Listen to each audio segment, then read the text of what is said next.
Yo, welcome back everybody to a brand new video here on the second channel, and it's time to look at the top 16 Tokyo Champions League results here. Of course, Tokyo just had their massive Champions League. I'm talking massive. There was like 5,000 players in the tournament. This might possibly be the biggest Pokemon TCG tournament ever. It was a massive tournament, and it's interesting to look at the results here and see what decks did good. Of course, in this tournament, we're kind of playing in a very similar meta. I think they have like a few cards we don't have, like Cerulege EX and stuff, and Sylveon EX, but I don't think any of those made top 16, obviously, so we don't really have to worry about that. We're in a similar meta, and of course, with Dortmund coming up this weekend and Louisville in a couple weeks, I'm sure the results from this tournament are going to be looked at and it may impact what sees play at those few tournaments coming up in the coming weeks. And I'm excited to look at these lists here. Hopefully in the future we get the remaining lists of decks that made it to the second day of the tournament on a Pokebook, and that could be a future video. But for now we got the top 16 to look at here. And if y'all are new to the second channel, make sure to subscribe down below. We're getting very close to 17,000 subs. We're less than like 100 away. So if you haven't subscribed yet, make sure to subscribe down below. And if you're going to enjoy the video, leave a like and all that good stuff. And I'll leave a link to Limitless here, the site I'm using, down in the description to look at the deck list for yourself. So starting things off, we do have the list that won, and that was Raging Bolt. Yes, Raging Bolt EX won the Champions League. Now, the reason why Raging Bolt won the Champions League is kind of simple. Japan plays in best of one, and I think that makes a big difference when looking at a deck like Raging Bolt. Now, Raging Bolt is a very powerful and aggressive deck. You can make the argument that it's the best aggro deck in the format. And there is one new card here in the list that won, and that is, of course, the Briar. Briar being the only new card in the deck. Now, Briar does make a big difference, though, because you can use it with Teal Mask Ogerpon against Charizard, and that can make a big deal. And you can also use Ogerpon just in general with the Briar. I'm not sure how often you're pulling that off, in all honesty. Just because, like, you're always discarding energy off of the Ogerpon, so, like, I'm not too sure you're ever really attacking with the Briar as much as you want, but the Briar's there, it's the one new card in the deck, and it makes a difference for sure. Raging Bolt is a very strong deck in best of one, because most of the time, you're going in blind to a match against your opponent, and you accidentally want to go first. Okay, I go first, so I'm playing against Raging Bolt, and I just got dunked, and that's it. I just lost the round. So that does give Raging Bolt some advantages. I do think Raging Bolt is a very strong deck. I mean, we've already been seeing it do good in the online tournament, so I'm not surprised to see the deck have a good performance, but winning the tournament is kind of crazy. It did take down Lugia in the finals. Now, Lugia, I think, is a very powerful deck right now in our format, because it can beat up on a lot of the decks that are getting popular, like Dragapult. I would imagine its Terapagos matchup is fine. Of course, having Cinccino in the deck is really, really good. You do have the Iron Hands, the Blood Moon, and stuff. I mean, it's just kind of just a normal Lugia list here. There's no Weird Ear in the deck or Squawkabilly, which are two cards that I think probably should still be used in Lugia. Like, I was never big on Squawkabilly, but after trying out a bit of Lugia myself post-Baltimore, I've realized Squawkabilly is actually insanely good in the deck because it gets you turn to Archeops. I would argue about like 20% more often than without it. But that's, not part of the point, because this is an interesting Lugia list. There's a few cards in here that are a little interesting. We got the Thornton. Thornton's kind of cute. You can use Thornton with like a Minccino. You can use it with Blood Moon if you discard it.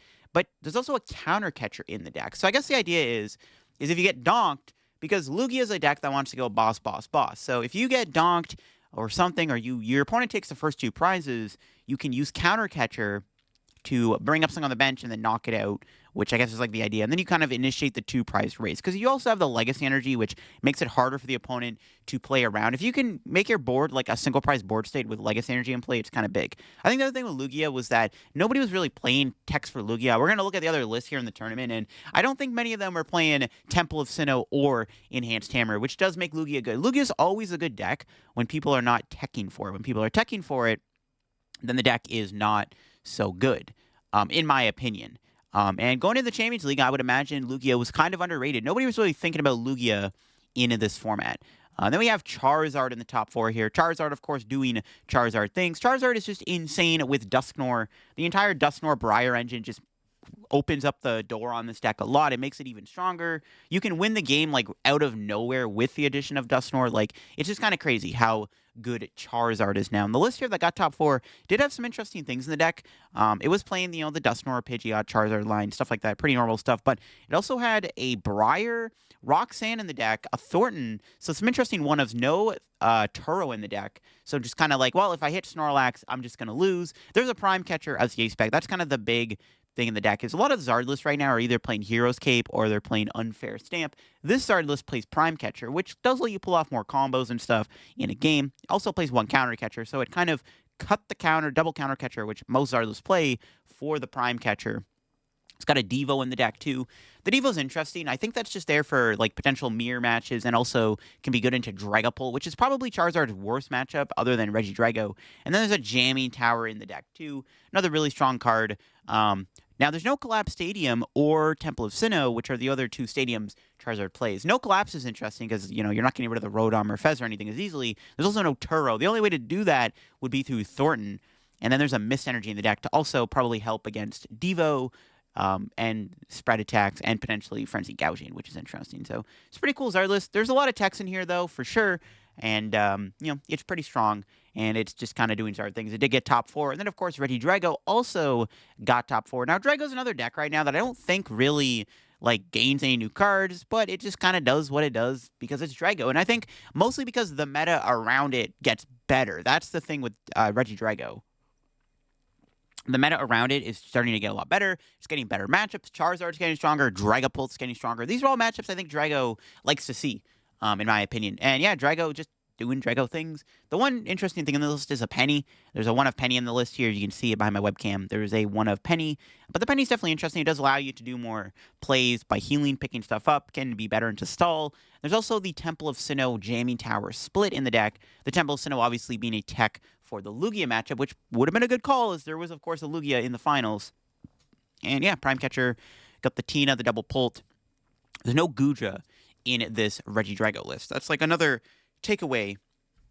List does not play Gudra. But, some lists play Gudra, some don't. Gudra's up in the air as whether or not, it's worth playing in Regidrago right now. And then we got a Palkia deck here in top 8. So Palkia, I feel like hasn't really been able to make much of a name for itself so far in our current format. I would argue Terapagos has made a better name for itself, but there was a Palkia in the top 8 nonetheless, and this Palkia Terapagos deck does have a lot of interesting things going on. So you got your normal Colossus Engine, you got the Noctowl, the Fan Rotom, but it does play a 2/2 Bibarel line and the Squoved as its draw engine. So instead of kind of just playing Noctowl by itself with Radiant Greninja for the draw engine, it's also got the Bibarel and the Squoved engine in the deck and the Pheasantipity. So it does have a lot of draw in the deck here, to be fair. And also plays a 1 of Articuno to use Wild Freeze to try to paralyze lock your opponent. There are decks out there that don't play switching cards at all, and you can literally just knock them out with Articuno and buy you some time. So the Articuno's definitely interesting too. And of course, you got the 3 Area 0. Does play the 7 water. It's got the Glass Trumpet. There's no Wellspring Ogerpon as the Terra basic. It's just the 2 Terapagos. So you can use the 1 of Glass Trumpet and the E-Switch. So very interesting inclusions in the deck. The E-Switch Trumpet combo does let you pull off Palkia attacks a lot more often. And I think Palkia is still pretty underexplored in this format. I just haven't been seeing as many results from Palkia yet, but I think Palkia is a legit deck. I just don't think anyone's really put enough time into the deck yet for it to be good. Because I think we'll probably see Palkia perform well in Dortmund, in my opinion. So another Raging Bolt in top 8 here. This one does not play the Briar. This one plays no new cards. It's just your basic vanilla Raging Bolt deck here. Basically everything in the deck. Got the catchers, the boss, the prime catcher, the 2 Bravery Charm. Does have a Lost Vacuum in the deck, playing the Sandy Shocks. But, yeah, 2 Raging Bolt in top 8. Again, not surprised to see this. Turbo decks tend to do better in a best-of-1 setting, and considering that the Champions League was best-of-1, Raging Bolt is just a lot stronger for the tournament, obviously. So another Regidrago in top 8 here. 2 Dragos in top 8, 2 Raging Bolt. I'm not surprised to see Drago do this well. I feel like Drago's a bit underrated right now. It hasn't really been performing as well in the online tournaments, or less people have been really playing it. I feel like Drago's been kind of pushed to the side a little bit in favor of some of these other new decks, like the Charizard Briars and the Terapagos stuff. But Drago does still seem good, and 2 of them did make it into top 8. Now, this list is similar to the last list we looked at. There's no Temple of Sinnoh, and no Gudra once again, but it does have the Penny in the deck. It's got the Dragapult, Tina, Kyurem stuff. Yeah, no Temple, no Gudra, but there still is the Penny in the deck. But Drago's still good, still good in this format. My issue is, it's still a V-Star deck, and I feel like V-Stars maybe have a bit more of a target on their head this time around, but, I mean, Drago still seems good. Unfortunately, we can't see the Pidgeot Dragapult deck that got top 8, but we can see the next Lugia deck here that got top 16 here. Now, this Lugia deck does have a little bit more going on. There is, of course, the Weird Ear and the Cinccino package in the deck, so really trying to just capitalize on those big energy hungry attackers that can just one-shot your opponent.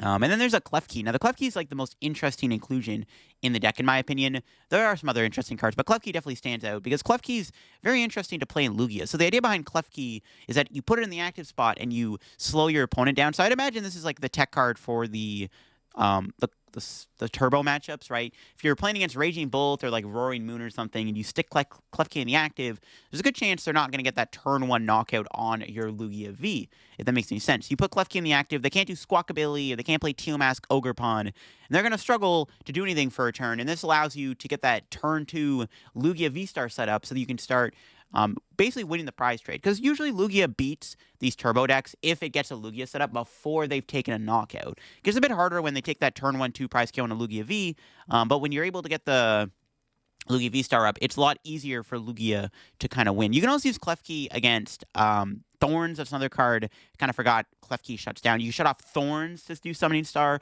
I don't hate the idea of a Klefki. Is it better than the Flutter Mane? I've seen a lot of Lugia lists play Flutter Mane. The downside with Klefki, you shut off your own ability, so you can't use Klefki with Luminion. So if your hand is like bricky, but you have a way to find Luminion, you have to move Klefki out of the active spot to use Luminion. It's kind of awkward. It's not a bad idea, though, to play Klefki, because, again, it does help a little bit into those faster matchups where Lugia kind of struggles to set up sometimes, and it can be good into Iron Thorns, because Lugia also can beat Iron Thorns if it is able to set up, which it can do under Klefki, which is kind of cool. So maybe Klefki's like a secret spicy tech that Lugia can start playing. Is it better than the Flutter Mane, though? I'm not sure. It's a bit better into the turbo matchup, so over Flutter Mane, I would say.